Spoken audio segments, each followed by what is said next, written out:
தூத்துக்குடி மாவட்டம் குதிரைமலை கிராமத்திலே அமைந்துள்ளது அருள்மிகு கற்குவேல் ஐயனார் கோவில். இங்கே ஆண்டுதோறும் கார்த்திகை மாதம் நடைபெறும் கள்ளர்வெட்டு திருவிழா மிகவும் பிரசித்தி பெற்ற ஒன்றாகும். கள்ளர்வெட்டு திருவிழா என்றால் திருடனை அந்த காலத்திலே சுவாமி வதம் செய்ததாக வரலாறு உண்டு. அதனை நினைவு கூறும் வகையிலே ஆண்டுதோறும் கார்த்திகை மாதம் 30வது நாள் இளநீரை ஒரு திருடனாக பாவித்து தேரிமணல் காட்டிலே வைத்து வன்னிராஜா சாமியாடி ஒருவரும் அருவாளால் வெட்டி வீசுவதே அந்த கள்ளர்வெட்டு திருவிழா என்பதாகும். வன்னியராஜா சாமியாடி அரிவாளால் இளநீரை வெட்டியதும் அங்கே தெரிக்கும் அந்த இளநீர் தண்ணீரிலிருந்து தெற்படும் மணலை அள்ளுவதற்கு பக்தர்கள் அலைமோதுவார்கள். கடந்த வருடம் வரை அப்படி இளநீர் வெட்டியது முத்துகிருஷ்ணன் என்கிற சாமியாடி.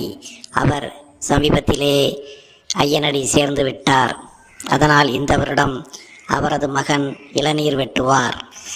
முத்துகிருஷ்ணன் தாத்தா இளநீர் வெட்டிய போது முத்துகிருஷ்ணனின் தந்தை அவரோடு தேரி வரைக்கும் அரிவாளை சுமந்து செல்வார். அதுபோல முத்துகிருஷ்ணனின் தந்தை அரிவாளால் இளநீரை வெட்டும்போது அரிவாளை உடன் சுமந்து சென்றவர் முத்துகிருஷ்ணன். அதுபோல கடந்த பல வருடங்களாக முத்துகிருஷ்ணன் இளநீர் வெட்டும் பொழுது அது தேரி வரையிலே அரிவாளை சுமந்து சென்று கொடுத்தது அவரது மகன். ஆகவே அந்த முறைப்படியும் அது மட்டுமல்ல, தான் மறைவதற்கு ஓரிரு நாட்களுக்கு முன்பாக தனது மகனை அழைத்த முத்துகிருஷ்ணன், நீ ஆண்டுதோறும் ஐயனின் சன்னதிக்கு சென்று வன்னியராஜா சாமியாடியின் கடமையை நீ சரிவர செய்து வர வேண்டும் என்று ஆசீர்வதித்துள்ளார்.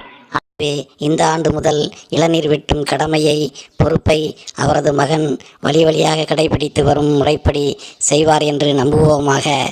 ஆகவே இந்த ஆண்டு இளநீர் யார் வெட்டுவார் என்று பக்தர்கள் மனம் கலங்க வேண்டாம். கற்குவேல் ஐயன் அருளாசியுடன் அனைத்தும் சுபமாக நடந்தேறும்.